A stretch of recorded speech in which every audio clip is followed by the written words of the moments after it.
myself, I would have known this a very long time ago. Because if you play this game and obviously you go to this, for example, check out, you know, what skills they have and what they do and all that.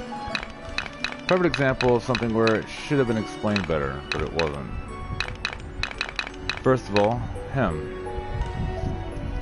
If you have him, you generally use them, you know what the top one and the second one does, and go into it real quick. So this is right here, but there's something that it doesn't tell you about. What that is the fact that he, as you can see, hold on. Well, let me get back to it. Alright, go to his equipment. He has 2 weapons. And so of course you can think like, okay, well, how come when you use him he only uses the first weapon? You never really see him use the second weapon, or he rarely ever uses it. Well, it actually turns out if you don't use his special ability, unless he's getting hurt a good amount, then that's perfect. That's actually how it's supposed to be used. But, for example, of why I say that is this right here. Inflicts physical attack, debuff, all that. But the main point is the mimicry and the fact that he turns invisible, so no one can actually target him. That's what's the biggest perk of that, is realistically, is to just keep him alive. But then you got a character like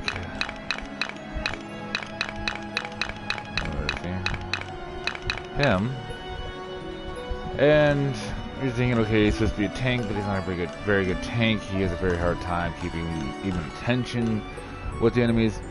Again, it's another character that wasn't very well explained with the description. Basically, this move does that, of course, and how he actually provokes him is you actually have to let him be able to do it so many times, and he'll do it by himself, of course. But you can't interrupt him, because, like, for example, this right here, it actually, I think, heals him a little bit. And if you use it every time you can, he's not really going to do his area provoke thing. Alright, so you have to actually not use it unless he absolutely needs some kind of little bit of healing or something like that. Other than that, don't use it. So, to prove what I'm saying, I'm going to show you a battle real quick. So I'm trying to capture these little bear cubs, but of course, according to thanks to the update, it's very hard to capture any beast whatsoever. I put it on manual just because it makes it easier so you don't accidentally interrupt everything. This guy right here is really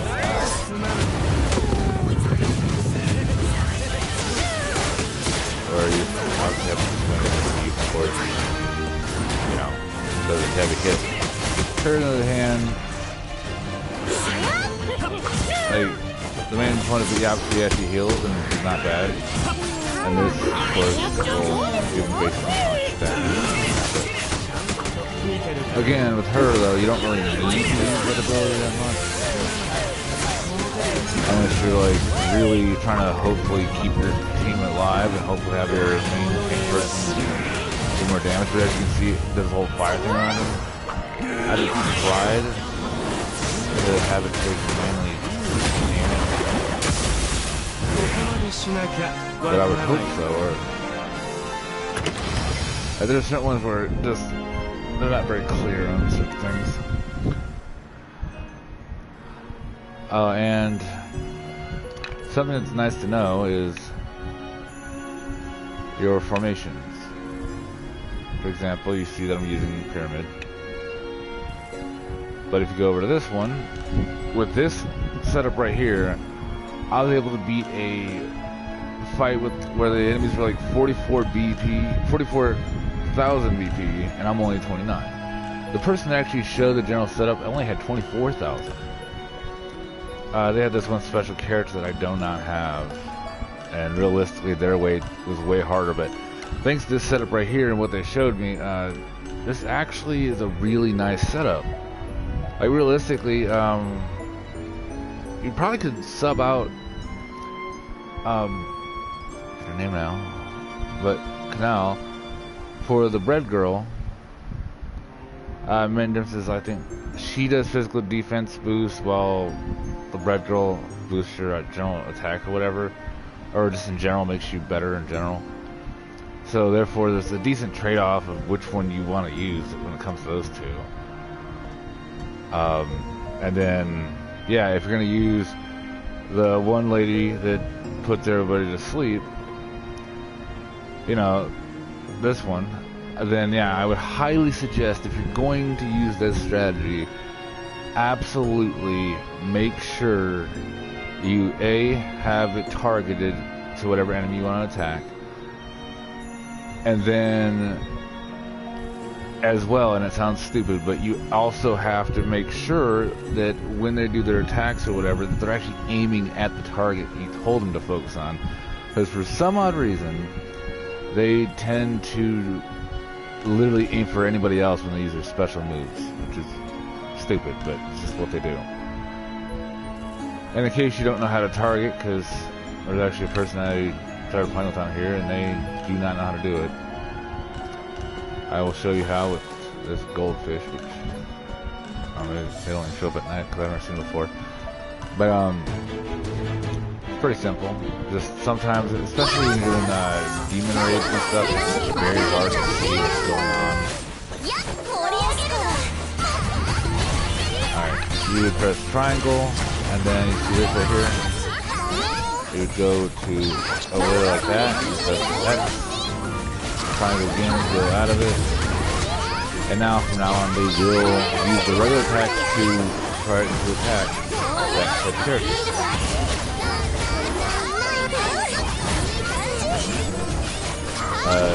The only issue, of course, when you're using her is the fact try not to get her, you know, while you're trying to use the strategy. And as long as you remember to prevent her, like she does an area attack,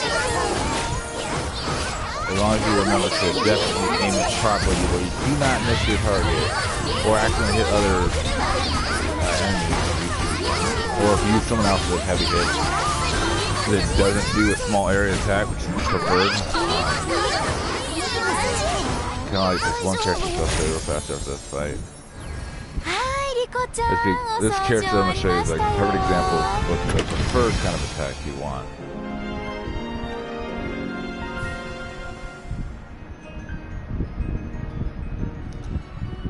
That's my phone. Alright, now, preferred person you would want absolutely above all else is someone like her. Because, you know, she only hits one character. I don't think she does a splash attack or any kind of area attack whatsoever. This formation is nice because it's easy to get a hold of, and it's only level 2. And at level 2, it's this right here. 11 damage reduction for the number 1 person up front, 11 damage increase for the person in the very back, number 3. But I would recommend, once you get enough of the books and stuff, use this one instead. I don't have it high enough right now because you can see the numbers aren't high enough. But if you get up to level 7, it will do the same amount of damage reduction, or really close to it, at least 10 I think, or something like that. But anyways, it will do that. So basically, get that up to level 7, you will never need offensive line. And if you have it up to 7, you will be overall stronger than you ever would be with offensive line, because offensive line is purely relying on the fact of your other people are strong enough to take them down. But if you're fighting someone definitely stronger than you, if you face someone definitely stronger than you, then yeah, you would definitely want to use this if you could. Because, you know, boosted damage output, boosted magic output, which means boosted healing as well. But yeah, if you don't have all that, this deck is perfectly good, put it as level 2, and it will make certain fights easier. Alright, that's all I wanted to share for now. If I find anything else, I will try to post it, keep it updated. Because this game does have a few things that are not very clear. Like, for example, a character that's very much not clear of how you do his stuff. And actually how you get him. Is this lizard guy.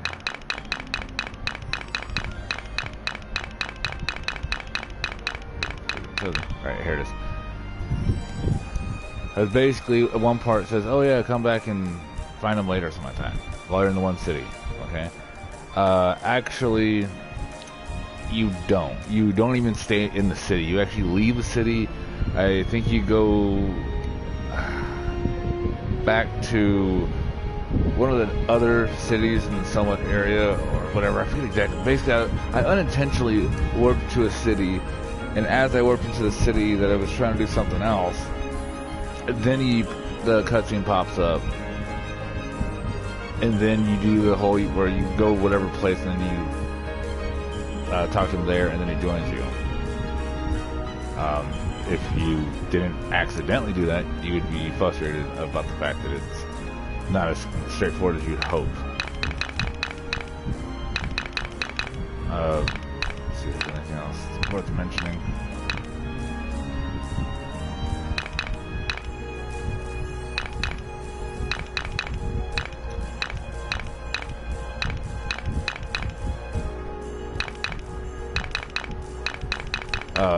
Something that's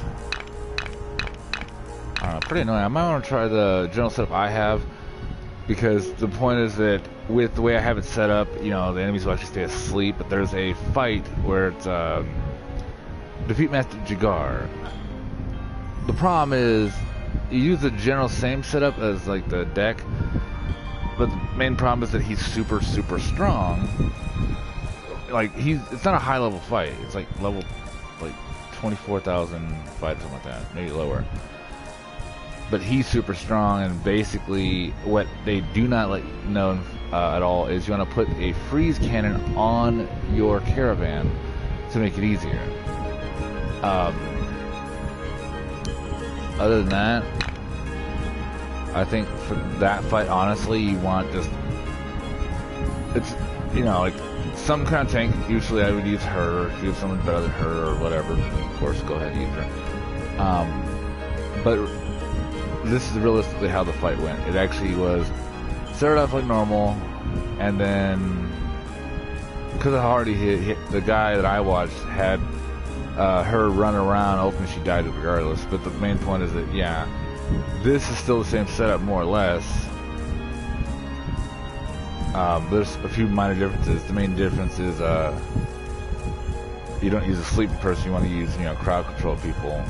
So, because the point is, he summons skeletons.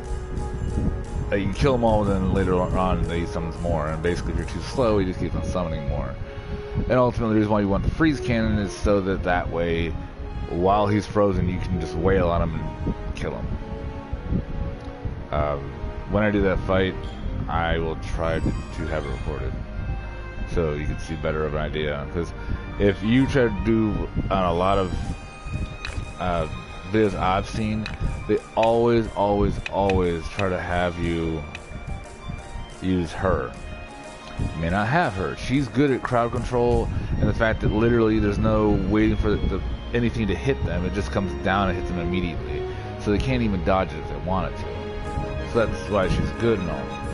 But yeah, if you don't have her, because to have her, you have to do like 3 or 4 different people's stories to eventually unlock her. So that's why I'm trying to find a way around using her and see if there's another way. But in the meantime, I am trying to unlock her. Alright, that's it for now.